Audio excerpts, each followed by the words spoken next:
What's up, YouTube? My name is Emmanuel Monroe, also known as Unknown, and I'm back hitting you guys with another video.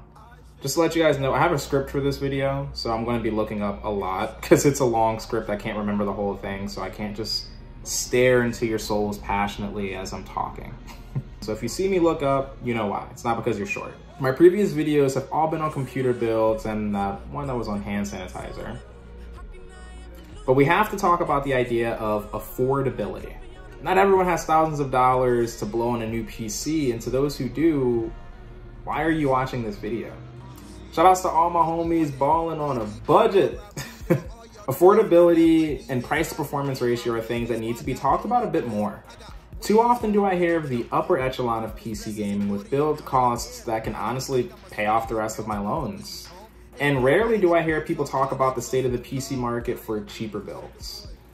And to complement your budget computer, there are so many affordable games out there that won't have you breaking the bank to get hundreds of hours of enjoyment. With that being said, let's dive into some factors to be considered of what constitutes as affordable. So just for some background information, I sold my PlayStation 4 in college in hopes of not playing video games ever again, but ended up somehow stumbling into League of Legends while playing it on my 2013 Mac Pro, and I played for about like 8 to 10 hours a day. This was my first glimpse into the world of PC gaming, and later that year I got my first rig from a friend which cost me $200. Ben, you're the real MVP. And if you don't have a friend like Ben, just stick with me for a few more minutes, please. My first gaming PC came with a GTX 970 and 8 GB of DDR4 RAM. It was good enough to play almost all of my games in a decent resolution. I even started streaming on Twitch, which I still do now, and I edited my first YouTube video, which I still make now. It didn't look flashy, it wasn't what you see as the most ideal looking PC with RGB lights like a freaking disco all over the place and insane specs, water cooling and all this other stuff, but I got the job done. I'm not gonna lie, this was so big for me getting that PC from him. It literally changed my life. There's no other way to put it. I was a broke college student and it helped me out so much. And to think that it all started with just a $200 PC is like kind of groundbreaking to me. Let's transition over to some statistics. I studied research design in college, but I'm no expert with numbers. However, what I can do is help you to gauge the overall audience the market should be catering to. Also, as a disclaimer, all of these statistics are taken off Steam as of September 2020. And I know October was huge with the release of a lot of new graphics cards, and I'll get into the variables a little bit later. According to metrics taken on Steam, almost 90% of gamers are gaming at no higher than a resolution of 1080p. Roughly half of gamers on Steam are using 16 GB of RAM or more. I combined all the latest graphics cards that have come out, including the GTX 1600 series, the 1080 and 1080 Ti I also included, although they're a little bit older because of relevancy. I included the RTX 2000 series, the AMD 5700 XT, 5700, 5600, 5500, and so on and so forth. And about 25% of owners have one of these cards. Roughly 3 in every 4 people on Steam are playing with cards that can't even reach anything more than 1080p consistently. I know there's a few cards out there that I didn't include that can reach 1440p and higher, but you get the gist of what I'm trying to say. While there are strong increases in numbers heading towards higher resolutions, you have to factor in variables such as the announcements of the RTX series and the AMD series, price drops across the market, such as the 2080 Ti dropping tremendously in price when you have a 3070 that rivals it for only $500. And more importantly, identifying the fact that we are all in a pandemic and people are buying more computer parts given how much more time we are all spending at home. With all this to be said, products in the market are always evolving, but budget options are what the majority of gamers are still using. Let's talk about system limitations. In your computer, all the parts work together and operate as a unit. Let's call this a cohesive unit. If one of these pieces is outdated or not good enough to run with the others, you will essentially be lowering the performance of your entire computer. You ever heard of the saying, you are only as strong as your weakest link? Well, to computers, this still applies. With PCs, this weak link can lead to something called bottlenecking.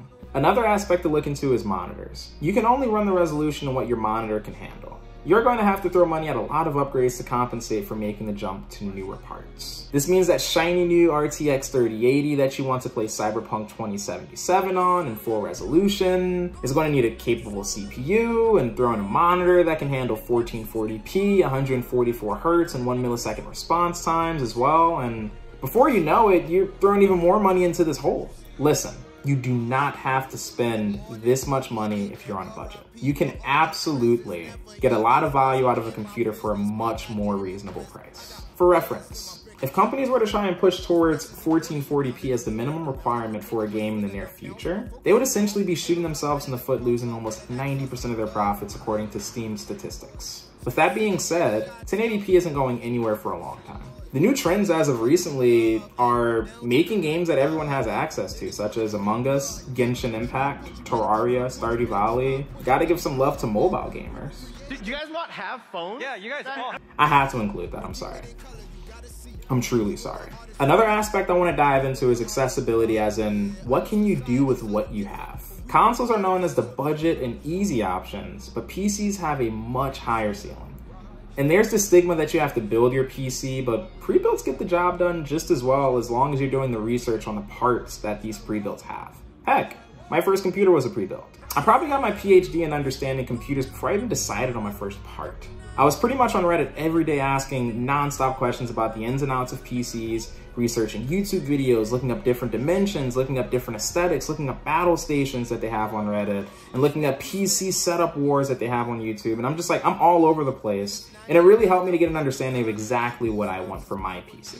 I made a list of a few things that you can do on a PC that you can't do on a console, which I believe compensates for a PC that may cost a bit more money over a console. Although it might be a little bit more expensive, you get way more value out of a PC. These things include, but are not limited to, music composition, video editing, photo editing, digital art and illustration, software development, multitasking via multiple monitors, Microsoft Office for documents, spreadsheets, presentations, schoolwork, various gaming stores such as Epic, Steam, and Origin, which creates competition, which is always good for the consumer, advanced setting configuration, hosting game servers, Discord convenience, using any controller you want. Heck, I've seen someone use bananas to play Overwatch before, like literally. Modding games, backwards compatibility via emulators for an endless backlog, no additional fees for playing online, indie games out of the wazoo, open source games, much more personalization in PC builds with separate components, and most importantly, in my opinion, RGB. No, I'm just kidding. Upgradability. If you are truly on a budget, you want to get the most out of what you're paying for. I know consoles have their perks such as exclusives and convenience and many other things, but as a longtime owner of a PlayStation up until my sophomore year of college, switching to PC was easily the best decision I could have made given how much accessibility I now have. It has allowed me to spread my wings and give things a try that I would have never imagined had I still owned a console. Considering we're in quarantine, I know a lot of people are picking up new hobbies and exploring interests, and I've always had a dream of developing my own video game. I was able to make my dream somewhat become a reality. I downloaded Unity and I start learning how to code for myself. I'm learning C++ right now, and then I made a sample game. As you can see, I have some footage right now. I actually learned how to do it through a YouTube video. Shout out to YouTube University, it's free. I'm already in depth thanks to my college. But I plan to eventually release my own game someday, and having the practicality to be able to do this for free and learn is something that's invaluable. This is just one example of the accessibility that a PC provides over a console. Next, I want to talk about esports. Esports are often played on PC. Believe it or not, most if not every major esports title on PC can be played on a toaster or a really cheap PC. For reference, I started playing League of Legends in 20XX, which is a mod of Super Smash Bros. Melee, which can be played on PC, back in college on my $200 used PC, and even went to tournaments to compete. I mean, I wasn't really the best, but still, at least I got a chance to practice and have fun. You know, it was great. Wow. Wow.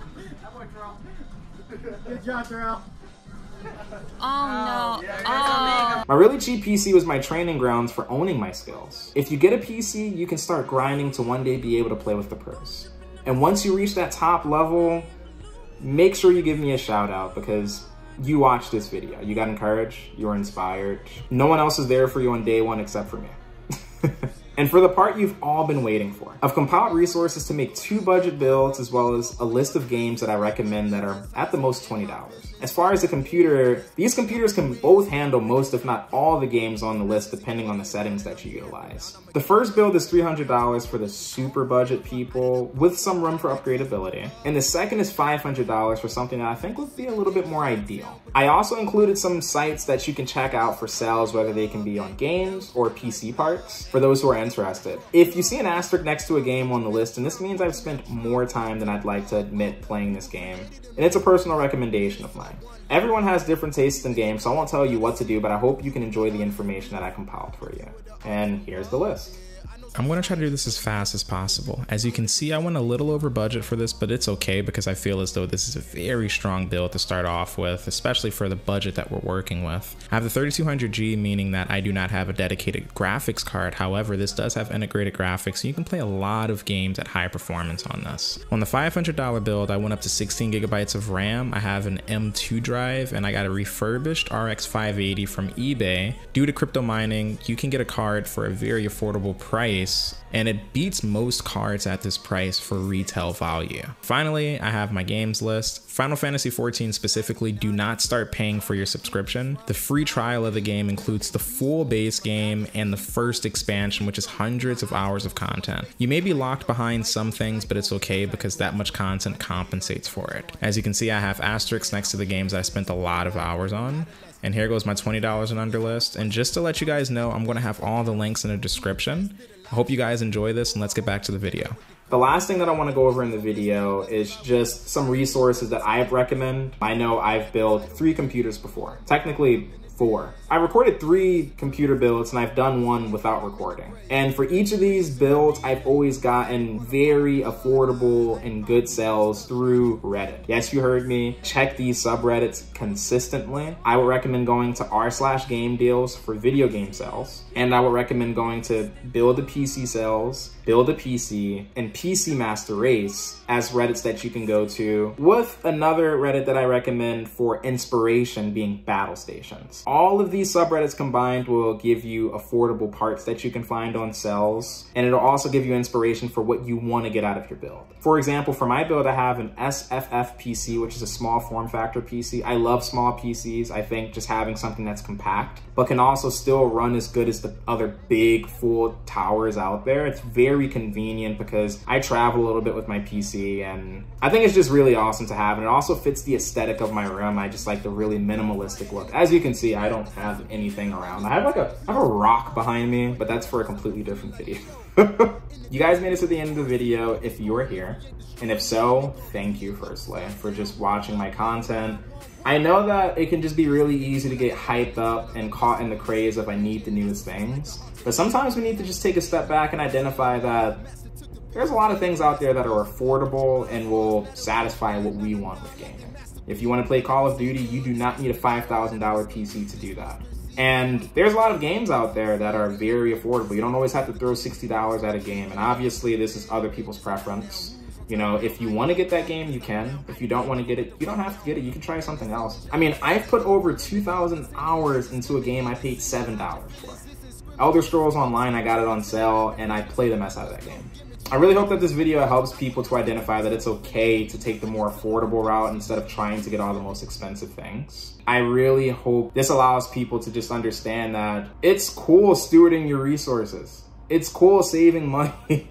You don't just have to flex on people with the things that you have. It's awesome just being able to be a good steward of your resource and put it towards something else.